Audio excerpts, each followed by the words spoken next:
Hello అందరికీ welcome back to సాన్ food labs. ఈ వీడియోలో మరొక హెల్దీ బ్రేక్ఫాస్ట్ రెసిపీ తోటి మీ ముందుకు వచ్చాను. సమ్మర్ స్టార్ట్ అయింది కదా, బరువు తగ్గాలి అనుకుంటున్న వాళ్ళైనా, లైట్ ఫుడ్ తీసుకోవాలి అనుకుంటున్న వాళ్ళు, రైస్ని అవాయిడ్ చేయాలి అనుకున్న వాళ్ళందరికీ ఇది ఒక బెస్ట్ బ్రేక్ఫాస్ట్ రెసిపీ.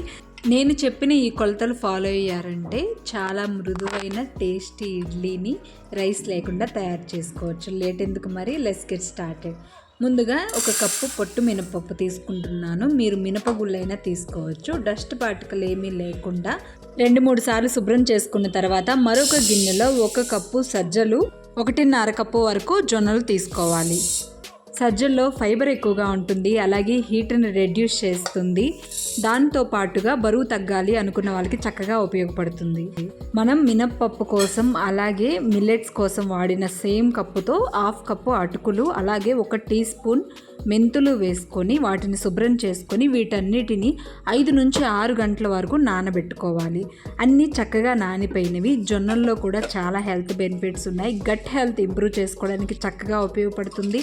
ఇక వెయిట్ తగ్గాలి అనుకున్న వాళ్ళకి ఒక బెస్ట్ ఆప్షన్. అలాగే డయాబెటీస్ ఉన్న వాళ్ళు కూడా చక్కగా తీసుకోవచ్చు. వీటన్నిటిని బాగా శుభ్రం చేసుకోవాలి.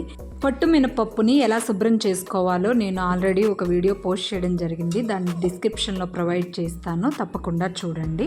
ఇప్పుడు మిల్లెట్స్ని సపరేట్గా, అలాగే మినపప్పు అటుకుల్ని సపరేట్గా గ్రైండ్ చేసుకోవాలి. మిల్లెట్స్ని మరీ మెత్తగా కాకుండా కొంచెం బరకగా, ఇడ్లీ రవ్వ ఉంటుంది కదా అలా గ్రైండ్ చేసుకోవాలి. ఇందులో 1 టేబుల్ స్పూన్ కల్లు ఉప్పు వేసాను. అలాగే వాటర్ని కొంచెం పోసుకుంటూ గ్రైండ్ చేసుకోవాలి. ఇలా బరకగా వచ్చేంత వరకు గ్రైండ్ చేసుకొని దీన్ని పక్కన ఉంచుకుందాం. ఇప్పుడు అటుకులు, వీటితో పాటుగా మినపప్పును కూడా గ్రైండ్ చేసుకోవాలి. దీనిని బాగా మెత్తగా గ్రైండ్ చేసుకోవాలి. వాటర్ అనేది 1 గ్లాస్ వరకు పడుతుంది. కొంచెం యాడ్ చేసుకుంటూ బాగా స్మూత్గా పేస్ట్లా వచ్చేంత వరకు గ్రైండ్ చేసుకోవాలి. గ్రైండర్కి బదులుగా మిక్సీ జార్లో అయినా మీరు ఇలా సపరేట్గా గ్రైండ్ చేసుకోవచ్చు. మీరు చూసినట్లయితే పిండి కన్సిస్టెన్సీ ఇలా ఉండాలి. మరీ లూజ్గా కాకుండా, అలాగే టైట్గా కాకుండా, ఇడ్లీ పిండి ఎలా తయారు చేసుకుంటామో అలా ఉండాలి. ఇప్పుడు ఈ 2 బ్యాటర్స్ని ఒకే బౌల్లోకి ట్రాన్స్ఫర్ చేసుకొని బాగా మిక్స్ చేసుకోవాలి.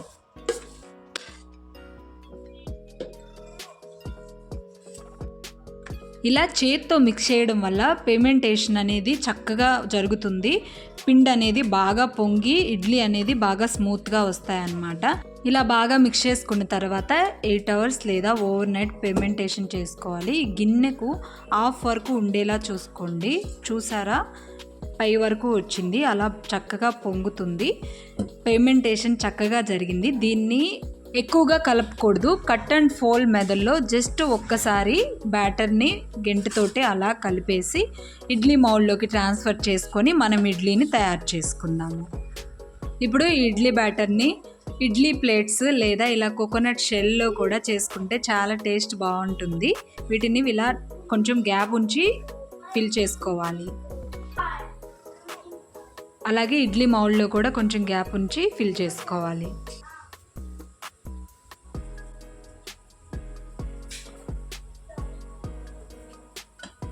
మొదటిగా ఇడ్లీ పాత్రలో వాటర్ని బాయిల్ చేసుకున్న తర్వాత మనము ఫిల్ చేసుకున్న ఇడ్లీ ప్లేట్స్ అనేవి ప్లేస్ చేసుకొని 20 మినిట్స్ వరకు కుక్ చేసుకోవాలి. మొదటి 5 నిమిషాలు హై ఫ్లేమ్ మీద, తర్వాత 10 to 15 మినిట్స్ మీడియం ఫ్లేమ్ మీద కుక్ చేసుకోవాలి. ఒకసారి ఉడికినవో లేదో చెక్ చేసుకొని 2 మినిట్స్ పక్కన ఉంచుకొని ఇలా సర్వ్ చేసుకోవాలి. ఎంతో healthy and tasty idli ready అయిపోయినవి.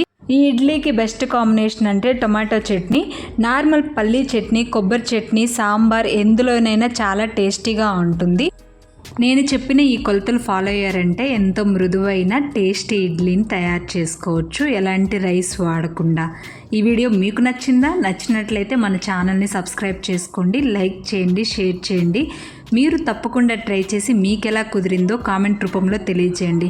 మరొక మంచి వీడియోతోటి మిమ్మల్ని కలుస్తాను. అలాగే ఎన్నో హెల్దీ బ్రేక్ఫాస్ట్ రెసిపీస్ మన ఛానల్లో పోస్ట్ చేయడం జరిగింది. Don't miss. Thank you. Stay blessed. By.